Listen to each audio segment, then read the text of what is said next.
A história do primeiro Natal começa em uma antiga profecia bíblica, 600 anos antes do acontecimento. Foi Isaías, um profeta messiânico, quem declarou: "Um menino nasceu, um filho nos foi dado, e o governo está sobre os seus ombros."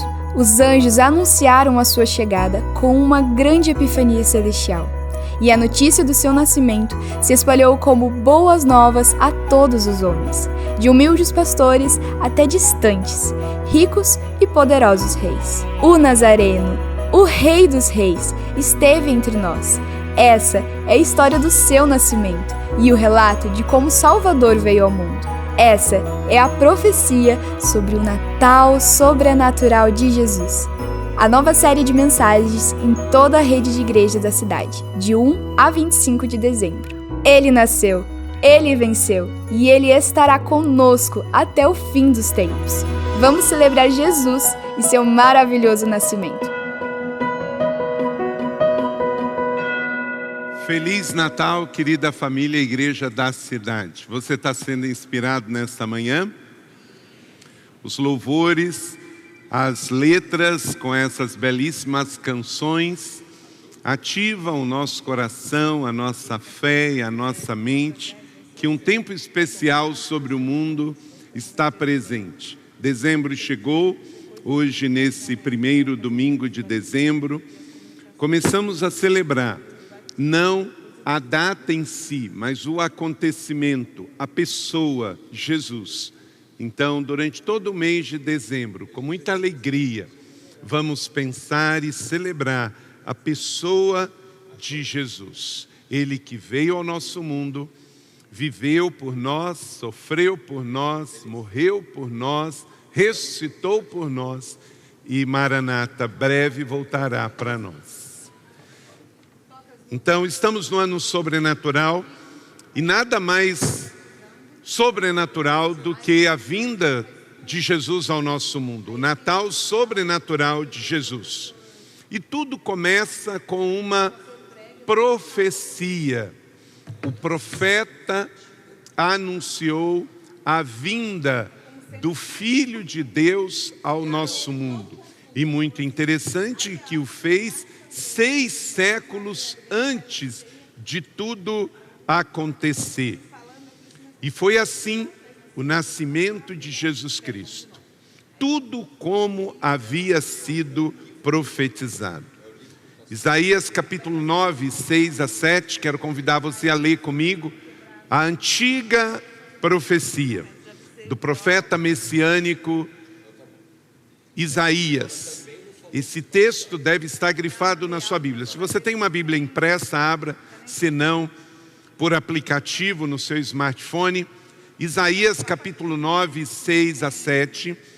Isaías, um profeta pré-exílico, antes do povo ir para o cativeiro babilônico, ele foi levantado por Deus e ele traz profecias que iriam se cumprir na vinda do Messias. Diz assim, a partir do verso 6 de Isaías 9: "Porque um menino nos nasceu, um filho foi dado, o governo está sobre os seus ombros, ele será chamado", vamos declarar isso juntos? Atributos deste Messias, do Filho Deus Jesus: maravilhoso conselheiro, Deus poderoso, Pai eterno, príncipe da paz. Ele estenderá o seu domínio e haverá uma paz sem fim sobre o trono de Davi e sobre o seu reino, estabelecido e mantido com justiça e retidão, desde agora e para sempre. O zelo do Senhor dos exércitos fará isso. Que o Senhor mantenha acesa esta profecia nos nossos corações e a cada dia possamos nos lembrar quem Cristo é para as nossas vidas aqui na terra. Então é uma antiga profecia que trouxe uma nova mensagem. Eu sempre falo que a Bíblia Sagrada, ela é um livro antigo. Os 66 livros, sendo 39 no Velho, 27 no Novo, são muito antigos. porque o Velho Testamento desde o início remete a 4.000 anos e o Novo Testamento a 2.000 anos. Isso é muito antigo. A Bíblia é o primeiro livro impresso da humanidade. E mesmo assim, 509 anos depois da sua impressão, é o livro mais lido, mais distribuído, mais traduzido, mais doado e mais vendido de todo o planeta Terra. Só isso é sobrenatural. Pense bem, o primeiro livro impresso da humanidade é esse aqui, por Gutenberg, na Alemanha, em 1517. E continua sendo, mais de 5 séculos depois, o mais traduzido, o mais distribuído, o mais doado, o mais vendido, o mais amado. E não tem nenhum outro livro que tem tantos livros escritos sobre ele. Então isso é sobrenatural. Você pode aplaudir a palavra de Deus? Glória a Deus. Ela é a palavra de Deus. Diga, eu amo a palavra de Deus. Porque ela traz a revelação da vontade de Deus para nós. Ela trouxe a revelação sobre a vinda de Jesus ao nosso mundo. Então, um livro antigo, mas nunca um livro velho, porque ela está mais nova do que qualquer livro que vai ser lançado amanhã. Ninguém está comprando no mundo nenhum livro com mais de 200 anos, mas a Bíblia, com mais de 2.000 anos, continua sendo o mais lido, o mais distribuído. Por quê? Porque é a palavra de Deus. E para falar sobre o nascimento do Messias, nós precisamos de fato olhar o livro dos profetas messiânicos que antecedem 6 séculos antes a vinda de Jesus. A antiga profecia, como a profecia de Isaías, que fala sobre a vinda do Filho de Deus e entender essa boa notícia para nós. Isaías capítulo 9 começa de uma forma muito interessante, com uma localização precisa e inequívoca sobre o local da chegada do Messias e principal lugar da atuação do ministério de Jesus. Somente a cegueira espiritual vai fazer com que a gente não entenda de fato o que de fato aconteceu. Olha o que está escrito no primeiro versículo de Isaías capítulo 9. Leia comigo. Mas no futuro honrará a Galileia dos gentios o caminho do mar junto do Jordão. Meu Deus, até a localização. Irmão, olha para cá. Nos dias de Jesus, a Galileia não era nem contada, era a Galileia dos gentios. Então, quando veio essa profecia de 600 anos antes, que o Messias iria nascer e ele iria viver o seu ministério na Galileia dos gentios, isso era algo completamente inimaginável, porque Jerusalém, sim, sempre foi a cidade espiritual, especial, a capital eterna do povo judeu. Mas a Galileia não, é a Galileia dos gentios. Mas a antiga profecia, para que não houvesse dúvidas, ela disse, honrará a Galileia dos gentios. Uau, que coisa maravilhosa! O Rei dos Reis, Senhor dos Senhores, nasce na pequena Belém e vai viver na impura Galileia. Só coisa de Jesus, o caminho do mar. E realmente, lá na Galileia, está o caminho da Via Maris, estrada romana, junto ao rio Jordão. E Jesus, então, foi a honra da impura Galileia dos gentios. Só não crê quem está cego espiritualmente e quem está dormindo espiritualmente. De vez em quando, é muito comum, porque o que acontece com o judeu? Ele já não está mais lendo nem o Velho Testamento. Ele fica só em cima, até o judeu religioso, ele fica em cima dos ensinos dos rabinos. E como os rabinos querem evitar o crescimento do movimento messiânicos em Israel, eles evitam esses textos proféticos de Isaías. Então é comum cristãos irem para Israel e pegarem Isaías e começar a ler em hebraico no meio da rua e parar um judeu e deixar ele ouvir o ensino que vai falar sobre Jesus no Velho Testamento em hebraico. E eles falam, não é possível. Não, isso não está escrito. Porque se você tirar a leitura da palavra das pessoas, vem a ignorância. E vindo a ignorância, elas ficam distantes da verdade revelada. Então, mais do que nunca, nós também precisamos orar para que esses ensinamentos do Velho Testamento que apontam para Jesus cheguem para o povo judeu, para que possa cair as escamas dos seus olhos, os seus ouvidos sejam livres para ouvir a antiga profecia, porque naturalmente eles não vão ver o Novo Testamento como sagrado, mas o Velho Testamento sim. E os rabinos têm distanciado eles deste original. E há uma incoerência, sabe por quê? Em Israel existe o Museu do Livro, da grande descoberta arqueológica de Israel, que são os manuscritos do Mar Morto. Alguém já ouviu falar dos manuscritos do Mar Morto? Os manuscritos do Mar Morto foram encontrados lá no Mar Morto em Israel e hoje eles estão no Museu do Livro, muito conservados. E qual é o livro que mais fragmentos foram achados? Isaías. Então, é muita cegueira espiritual para que eles não recebam. Mas nós cremos nesta profecia. E iniciando então esta nova série de 4 mensagens, 4 reflexões sobre o Natal, vamos olhar esta gloriosa mensagem de Isaías. E vamos então observar esta mensagem profética e escatológica a respeito do acontecimento mais importante da terra, o nascimento dos Reis, Jesus Cristo.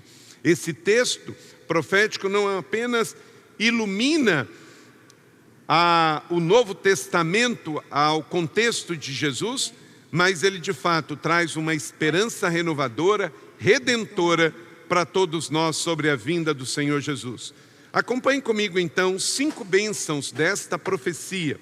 O livro de Isaías foi escrito nesse contexto desafiador do povo de Israel pré-exílico. Haviam guerras, invasões, forte opressão que estava vindo sobre Israel do Império Assírio, e o tempo era de incertezas. Então a pregação de Isaías sobre a vinda do Messias, trazendo então a proteção do Senhor, era muito importante diante da iminente invasão assíria e a necessidade da restauração espiritual de Israel. Então a antiga profecia afirma, a primeira coisa, que a vinda de Jesus traz luz para um mundo em trevas. Leia comigo Isaías 9, verso 2, todos juntos. O povo que caminhava em trevas viu uma grande luz, e sobre os que viviam na terra da sombra da morte, raiou a luz. Então o cenário era de guerra, o cenário era de pré-invasão, o cenário era de obscuridade, e Natal é acender a luz e mandar essas trevas embora. Não é muito diferente dos dias que nós estamos vivendo no Brasil e no mundo hoje.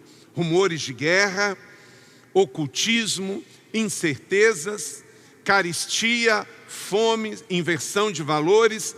A vinda de Jesus, como trouxe ao povo de Israel pré-cativeiro babilônico a luz da esperança do Messias, também nos dias de hoje, querida família e igreja da cidade, vamos celebrar este Natal sabendo que o mundo está nas trevas, mas a nossa luz brilha, viva está e leva a luz para todos os lugares. Deixa a luz de Jesus entrar na sua vida, na sua casa, na sua família, nos seus negócios. Onde Jesus chega, a luz chega. O povo que vivia em trevas, agora viu a luz. Eu e você vivíamos em trevas, agora nós temos a luz.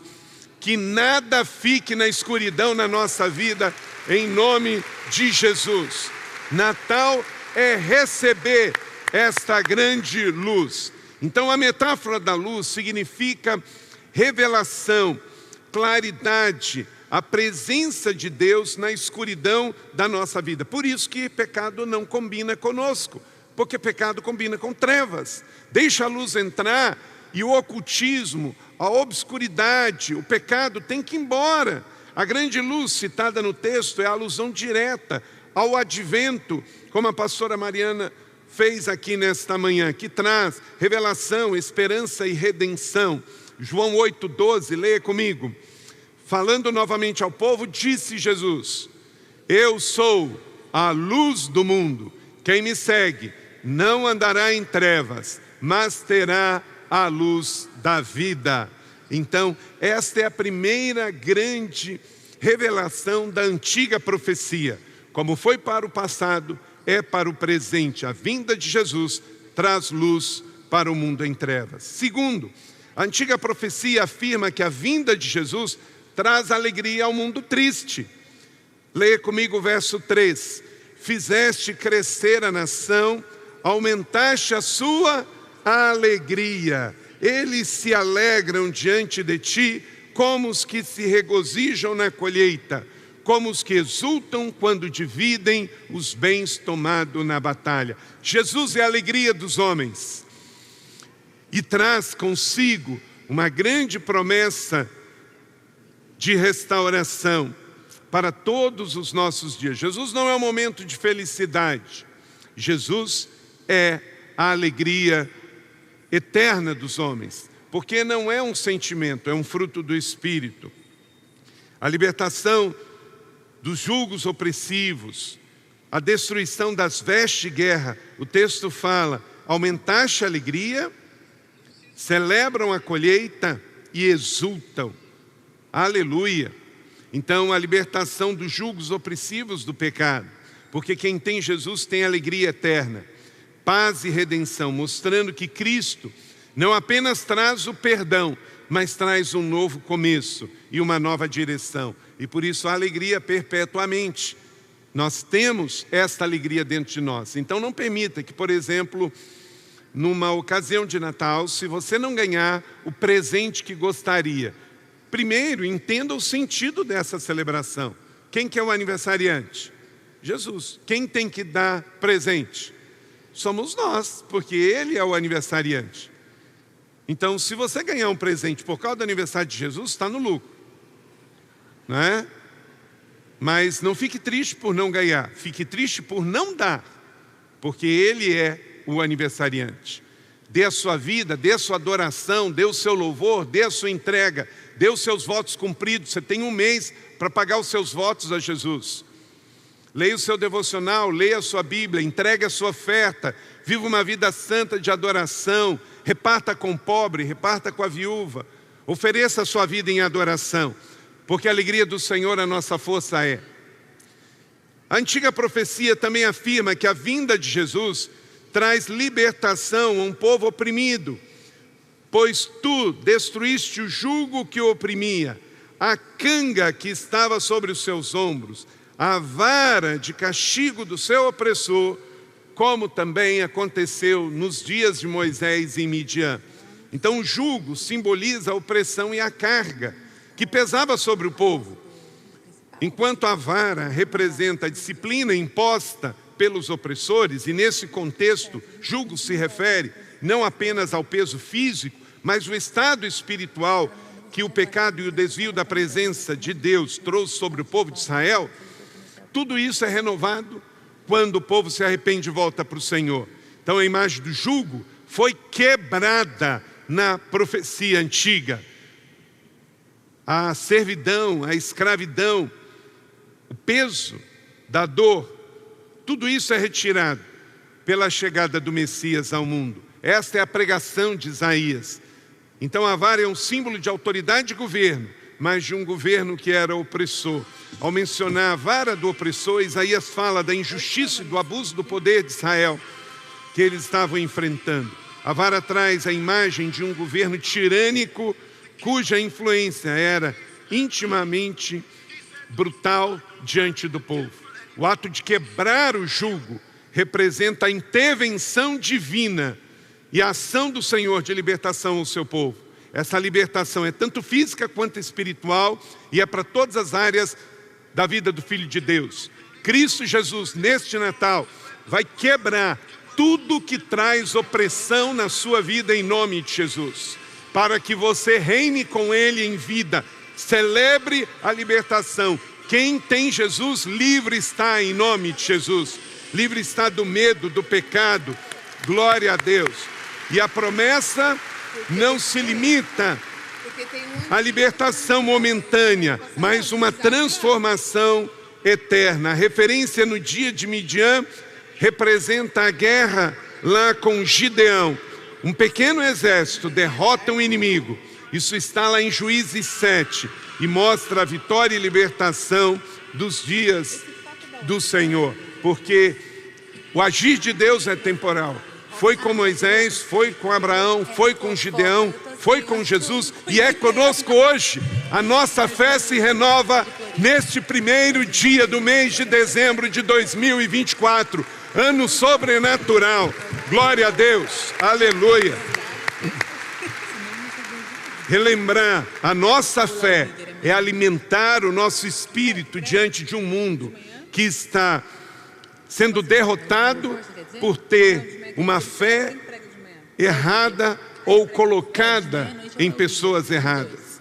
Então esse é um convite, querida família e igreja da cidade, a reconhecermos áreas de opressão em nossas vidas e declararmos que Jesus vivo está para quebrar também esta vara e este jugo de opressão. É um convite para reconhecermos a liberdade em Cristo. Áreas emocionais, espirituais, físicas e sociais. Tempo de libertação plena. Declaramos em nome de Jesus libertação plena em nossas vidas, em nossa casa, em nossa família. Com a vinda de Jesus, a visão de um governo justo que troca uma vara de opressão por um cetro de justiça era a grande mensagem de Isaías. O justo e libertador que nos desafia a sermos proativos em nossa vida hoje, agentes de justiça e equidade, levando justiça e transformação. Se Jesus quebrou o jugo do pecado no passado, eu e você que seguimos o Rei dos Reis, que tem o cetro da justiça nas suas mãos, não podemos ser coniventes com injustiça. Você que é patrão, trate com justiça e equidade os seus funcionários. Você que é pai e mãe, trate com justiça e equidade os seus filhos. E assim estamos dando continuidade a esse quebrar de jugo que Jesus veio trazer ao nosso mundo, porque agora nós somos o sal da terra e a luz do mundo. Jesus foi ao céu, mas deixou aqui cada homem, cada mulher que vai fazer diferença onde estiver, em nome de Jesus. Então creia que agora é com você a missão de, com Jesus, quebrar todo o jugo de injustiça onde você estiver, seja contra todo pecado, toda espécie de abuso, toda espécie de preconceito, toda espécie de opressão, toda espécie de racismo, toda espécie de trabalho escravo. Você quebra a justiça com a sua, quebra a injustiça com a sua vida, porque você segue Jesus, o Senhor da justiça, amém? Glória a Deus. A antiga profecia afirma que a vinda de Jesus traz vida e paz ao mundo de ódio e morte. Diz verso 5, leia comigo: pois toda bota de guerreiro usado em combate e toda veste removida de sangue serão queimados, aleluia, com lenha no fogo. O príncipe da paz promove a paz interior. Aos que estão cansados da guerra ele renova.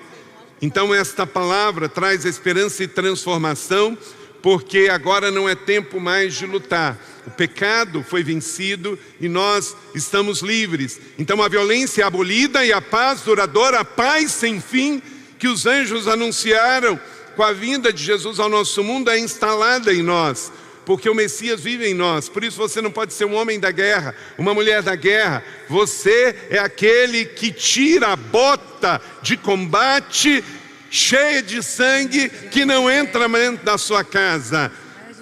as vestes de guerra são queimadas e trocadas por roupas de louvor e adoração.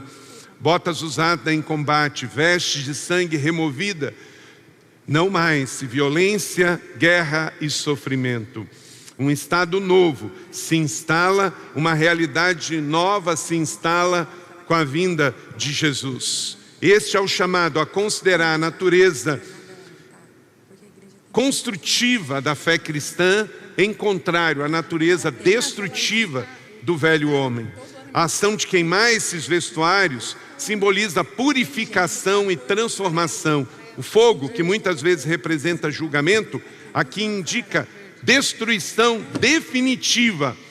E agora o impacto de uma nova natureza, porque nós teremos vestes de louvor. Aleluia, glória a Deus. Ao declarar que as vestes da guerra são queimadas, Isaías não está fazendo uma declaração de fim de método de batalha. Ele está profetizando que agora, no tempo que temos a paz, a nossa batalha é outra e o nosso método de guerra é outro. Agora, a nossa espada é a espada do Espírito, que é a palavra de Deus. Aleluia!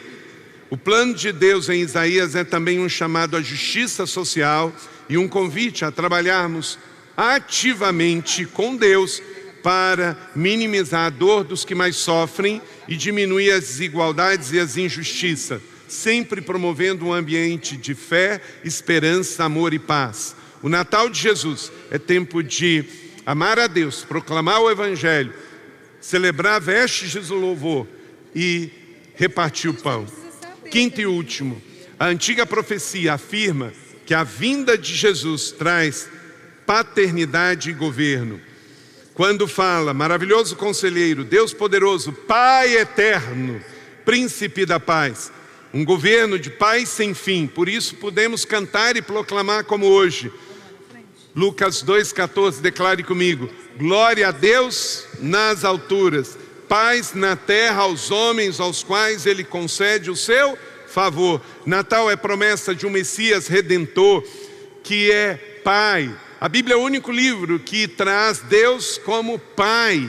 E Ele é de fato Pai e é Pai eterno. Não é Pai que morre com este mundo. Então, Natal é celebrar estas características e atributos desse nosso maravilhoso Deus Pai.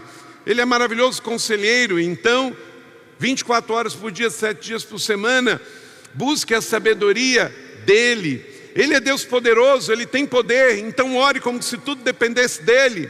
Ele é o Pai eterno, então Ele é seu Pai, chame-o de Abba, Pai. Ele é príncipe da paz, Ele tem um reino eterno, porque todo príncipe tem um reino eterno. E o príncipe da paz já esmagou o príncipe das trevas, aleluia, debaixo dos seus pés. Ele é tudo que precisamos, Ele é tudo que precisamos. Quem tem Jesus tem tudo. Bota a mão no seu coração. Quem tem Jesus tem tudo, aleluia. Então, esta profecia, ela é abundante e plena, não está faltando nada. O Redentor está entre nós. O governo está estabelecido de justiça e paz. O diabo não está no seu melhor momento. Ele já está condenado e caminhando para a sua condenação eterna no lago de fogo. O reino de Deus já está estabelecido através da igreja, através da minha vida e da sua vida. O mundo estava órfão e perdido, mas agora encontrou um Pai. O único Filho, Jesus Cristo, veio ao mundo trazendo salvação e direção. Cantemos, é Natal. Então toda a humanidade tem acesso, porque no final diz, o zelo do Senhor fará isso. Não é a igreja, não é o Carlito, não são os pregadores, o zelo do Senhor fará isso, porque Ele é um Deus zeloso. O seu amor, o seu cuidado, a sua justiça, ela é eterna. Não há mérito nos homens. O zelo do Senhor dos Exércitos fará isso. Tudo que declaramos aqui e que profetizamos relembrando a antiga profecia está selado com a palavra do Senhor. Quem fará isso, igreja? Declare comigo Isaías 9:7. Quem fará isso? O zelo do Senhor dos exércitos fará isso. Isso tudo vai acontecer, porque Deus está colocando a sua palavra. Ele traz luz, Ele traz alegria, Ele traz libertação, Ele traz paz, Ele traz um governo de eternidade. O zelo do Senhor fará isso. Está ligado na terra, está ligado no céu. Glória ao nome do Senhor. E nenhuma palavra vai revogar. A antiga profecia é real. O menino nos nasceu. Então nós vamos celebrar esse ano aqui na igreja com celebrações, com musicais de Natal, nas nossas famílias no dia 24, com muita alegria. Natal, Natal, Natal, um evento profético, apostólico. Deus veio ao nosso mundo, a realidade mudou o mundo para sempre. É tempo de esperança e renovação. Não permita que nada nesse mês tire você desta alegria, desta direção profética, em nome do Senhor Jesus. Maior é o Senhor do que todas as suas lutas, diversidades e problemas. Quando vier uma pressão pelos seus problemas, diga aos seus problemas o tamanho desta profecia. De fato, Jesus vivo está. Então, luz, alegria e esperança é a nossa mensagem. Vamos proclamar.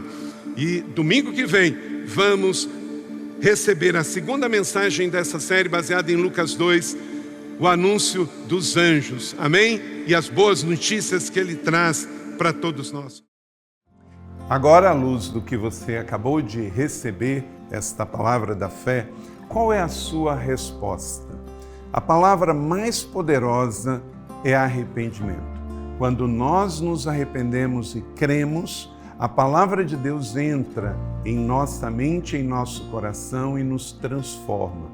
Algumas pessoas ouvem e não dão nenhuma resposta, mas eu acredito que hoje o Espírito Santo tocou você de forma especial. Qual é a sua resposta? Hoje, você quer receber Jesus como seu Salvador e Senhor pessoal? Pode levantar a mão aonde você está. Deus abençoe a sua vida. Que Jesus Cristo agora seja seu Salvador e Senhor. Será que você que está afastado também não é hora de você se arrepender e receber esta bênção de voltar para Jesus e para a igreja? Se esta é a sua decisão, também Deus abençoe a sua vida. E você que se batizou, talvez bebê, isto não foi pecado, mas não foi uma decisão que trouxe mudança para a sua vida, porque o infante não tem vontade própria e ele não tem do que se arrepender. Mas agora você ouviu esta palavra e você quer de fato ser batizado, porque agora você entendeu.